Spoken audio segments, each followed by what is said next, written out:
Olá, estudante do ensino médio, tudo bem? Aqui é Júlio Bastos, professor de Física, e vamos falar hoje, no ciclo 3 do tema do segundo ano, sobre reflexão da luz. Na verdade, nós já falamos um pouco sobre esse assunto também na semana de acolhimento, da semana 2 para 3, ciclo 2 para ciclo 3. Né? E eu vou retomar esse assunto, só que agora com uma ênfase um pouco diferente da que eu abordei na aula anterior, tá? E vocês vão perceber que há mais mistérios sobre a luz que a gente precisa discutir ao longo das nossas aulas, tudo bem? Para começarmos, vamos relembrar aqui sobre a definição que nós damos na física para a luz. Durante alguns séculos, houve uma divergência em relação a qual definição seria a mais correta. Se seria a chamada definição corpuscular ou a definição ondulatória. Isso acontecia porque havia experimentos que podiam ser feitos que demonstravam que a luz se comportava como partícula, que é o que define a teoria corpuscular da luz. Ela diz para a gente que a luz se propaga em linha reta como se fosse um feixe de partículas.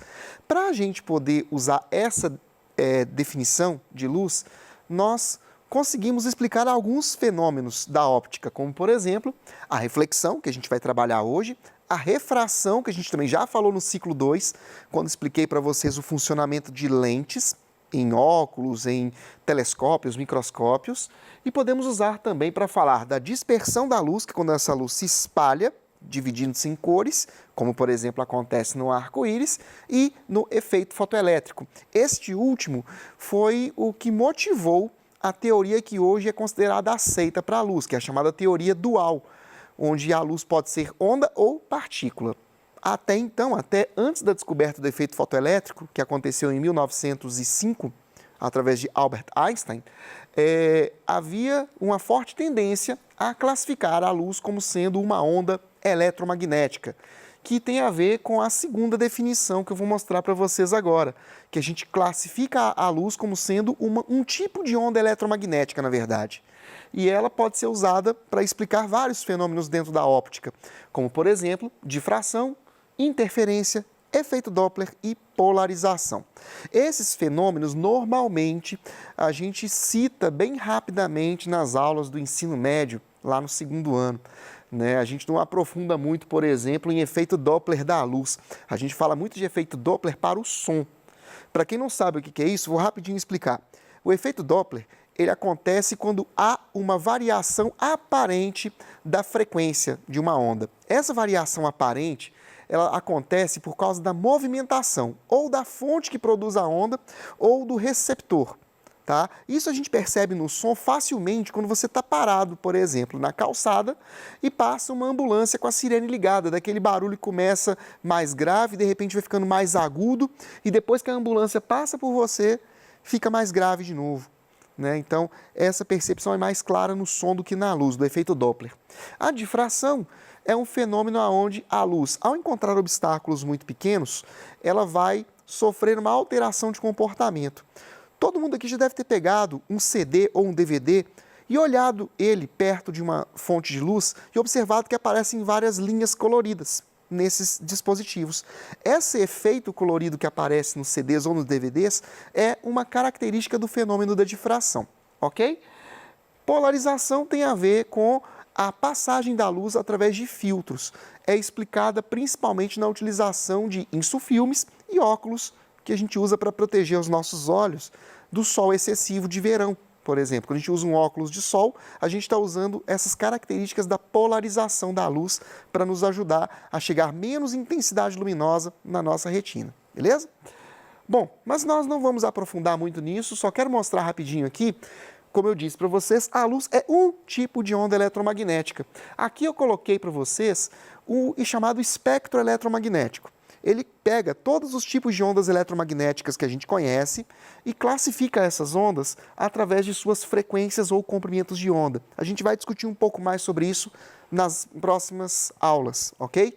A luz, olha só, ela entra nesse pedacinho bem pequenininho aqui, ó, é essa fração bem reduzida do espectro eletromagnético.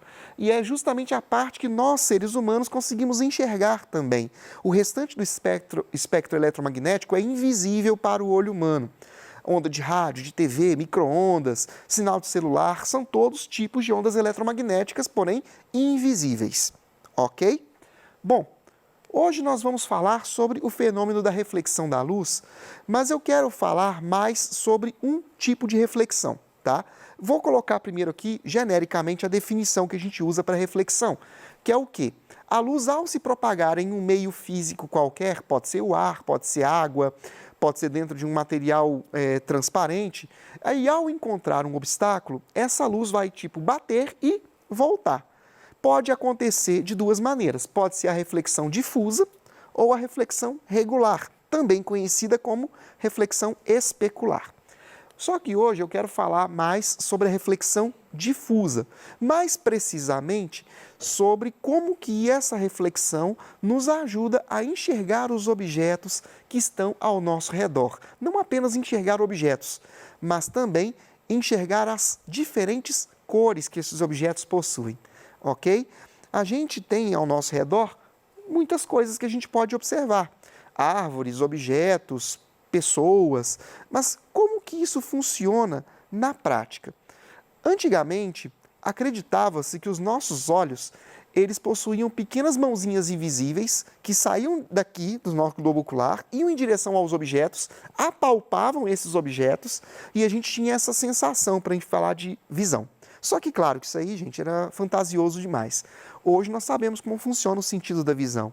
Basicamente é recepção da luz que chega através da nossa pupila, atravessando o globo ocular até a retina, e a informação que é gravada na retina é levada até o nosso cérebro para decodificar e a gente saber o que está enxergando, afinal de contas. Tá? Bom, mas vamos lá. O que eu quero falar para vocês sobre reflexão difusa e sobre formação de cores? Só para a gente relembrar, reflexão difusa é aquela aonde a luz, ao atingir um objeto, ela vai se espalhar. Ela não vai seguir um padrão regular, como acontecia, por exemplo, antes da luz chegar no objeto. Tá? A gente considera, para todos os efeitos, de forma simplificada, que a luz que chega num objeto, ela é proveniente de raios que são paralelos. E esses raios paralelos, ao atingirem um objeto, eles vão se espalhar em todas as direções. Daí o motivo da gente conseguir ver um objeto independente da posição que a gente esteja. Não precisamos estar de frente para o objeto ou numa posição altamente privilegiada, como acontece, por exemplo, nos espelhos. Tá bom? Aí nós temos um detalhe.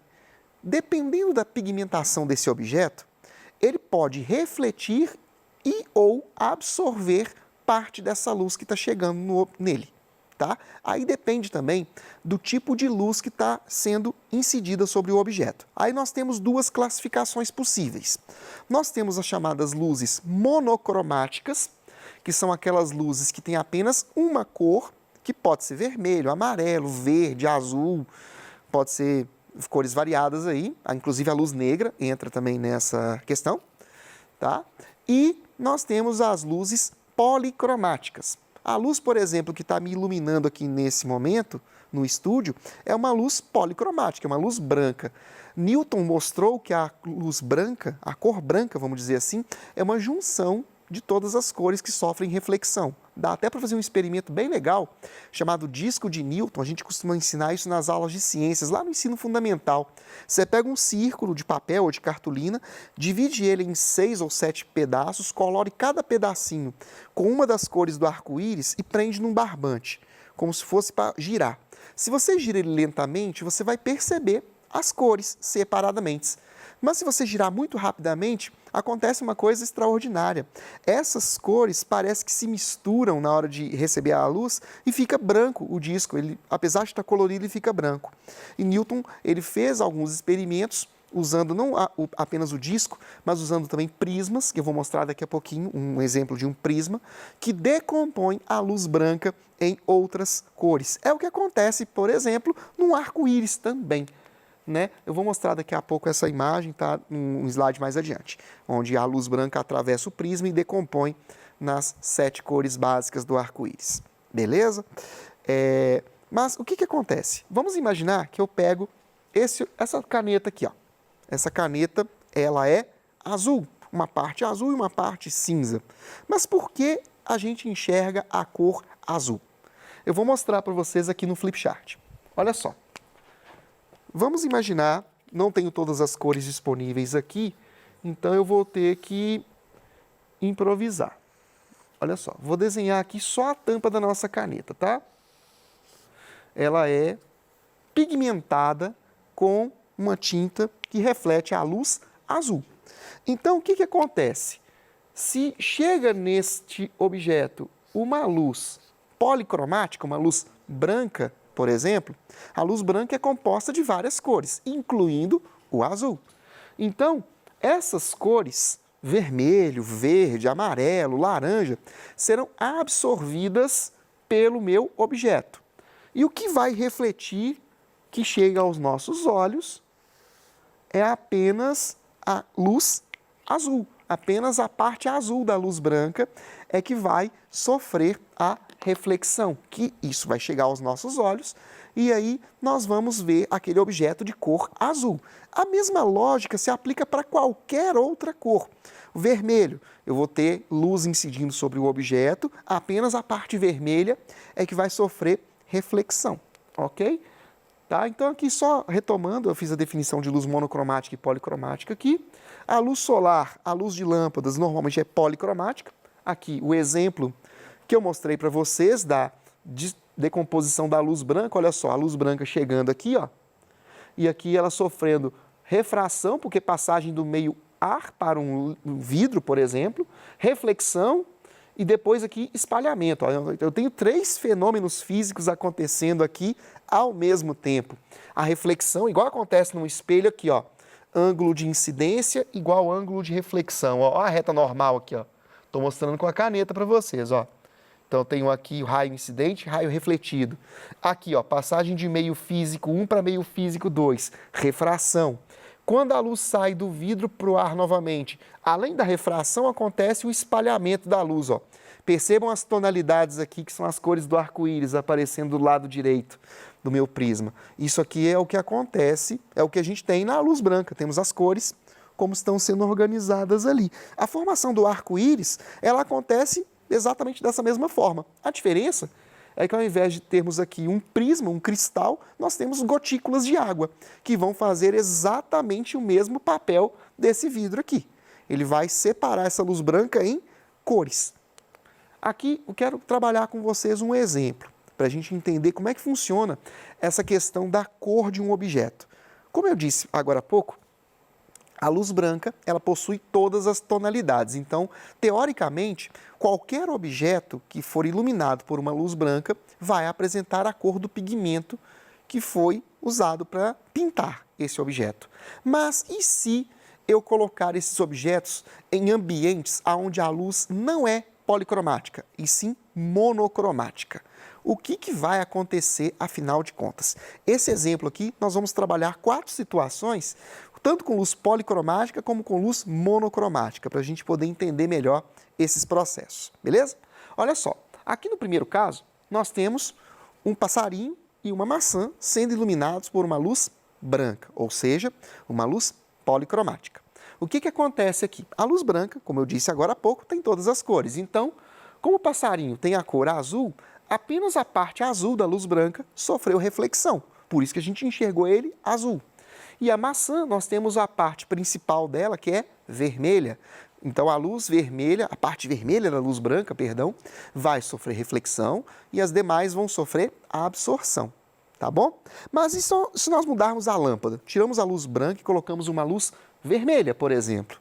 Nesse caso, apenas os objetos que tiverem a cor original vermelha ou objetos que tinham a cor branca é que vão sofrer reflexão. Ou qualquer outro objeto de cor diferente, ele vai apenas absorver a luz vermelha, não haverá reflexão. Daí o motivo desse pássaro agora na situação B, ele está com a cor preta. A cor preta, na verdade, pessoal, significa ausência de reflexão da luz, ok? Então, se eu pego essa caneta aqui, ó, ela é preta. Por que que ela é preta? Porque a luz branca, ao incidir aqui, ela vai ser absorvida, não vai haver reflexão. Então, cor preta, quando falamos de luz, significa a absorção completa da luz.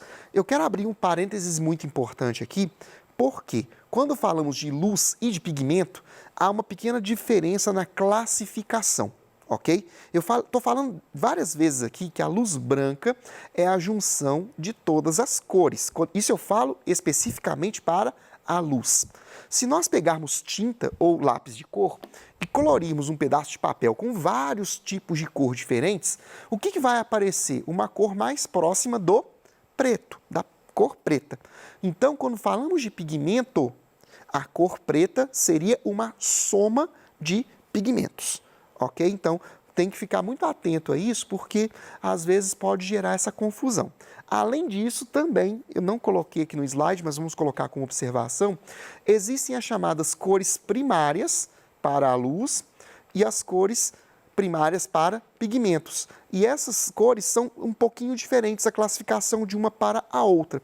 Quando falamos de luz, por exemplo, quais são as cores primárias? São o verde, o vermelho e o azul. A gente usa, inclusive, as iniciais dessas 3 letras em inglês, usava, né, antigamente, para falar de classificação de sinal de vídeo, ou RGB, Red, Green e Blue. Hoje não, hoje nós usamos HDMI, são outras tecnologias, né? Quando falamos de pigmentos, as 3 cores são um pouco diferentes. São o amarelo, o ciano, que é um tipo de azul, e o magenta. Quem tem impressora em casa, às vezes impressora que tem cartucho colorido, já deve ter visto que às vezes o cartucho ele é separado para cada cor, ou o cartucho de cor é um só. Quando é separado em cada cor, você tem essas 3 separadas, magenta, ciano e amarelo. Quando você faz diferentes combinações desses 3 pigmentos, você obtém as outras cores. Beleza? Então, só abrindo essa observação, que ela é importante para a gente entender essa diferença aí de soma de cores ou de cores primárias e secundárias. Às vezes a gente pode encontrar isso em materiais didáticos. Beleza? Bom, continuando aqui, na situação C, agora eu coloquei no meu ambiente uma luz monocromática verde. Nesse caso, observem que apenas a folha que está aqui na maçã, que é de cor verde originalmente, vai refletir luz. Os demais pedaços da maçã e do passarinho, que não são verdes originalmente, vão apenas absorver luz. Então, por isso que eles aparecem com a cor preta aqui, ó. E no último caso, letra D, nós temos uma luz monocromática azul. Nesse caso, apenas o passarinho vai aparecer azul, porque ele vai refletir a luz que está recebendo, né? Já a maçã, como ela não tem nenhuma pigmentação azul, então tudo vai ser absorvido e ela vai aparecer com a cor preta. Ok, gente? Então, esse aqui é o procedimento que nós usamos para identificar as cores. Então, aqui os slides seguintes só estão explicando tudo que eu acabei de falar, tá?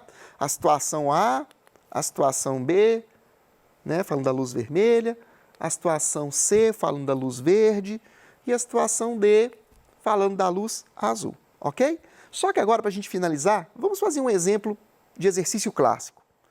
Se nós pegarmos a nossa bandeira, a bandeira brasileira, está aqui uma foto dela, e nós colocássemos essa bandeira dentro de uma sala fechada, e que só tivéssemos uma luz monocromática verde, o que a gente enxergaria, afinal de contas? Somente a parte verde, que é esse retângulo, né? E a parte da faixa que está aqui no círculo azul. Apenas essas 2 partes seriam vistas na cor verde. O losango amarelo e o círculo azul, eles iriam apenas absorver a luz, não haveria reflexão. Então, a bandeira ficaria verde aqui, aqui e aqui ficaria com a cor preta, e aqui dentro da faixa ficaria com a cor verde. Mais uma observação para a gente acabar a aula de hoje. Na bandeira brasileira, a frase ordem e progresso, ela é escrita na cor verde. Talvez muitos de vocês não sabiam desse detalhe, mas isso é usado em alguns exercícios como pegadinha. Então fiquem ligados nisso, porque se vocês encontrarem algo assim, vocês têm que estar ligados nesse detalhe, tá bom? Gente, agradeço demais a atenção de vocês durante essa aula. Peço que vocês releiam o material, façam os exercícios, estudem nos livros didáticos que vocês têm à disposição, pesquisem na internet também e se tiverem alguma dúvida, estou aqui para ajudá-los. Até mais e bons estudos!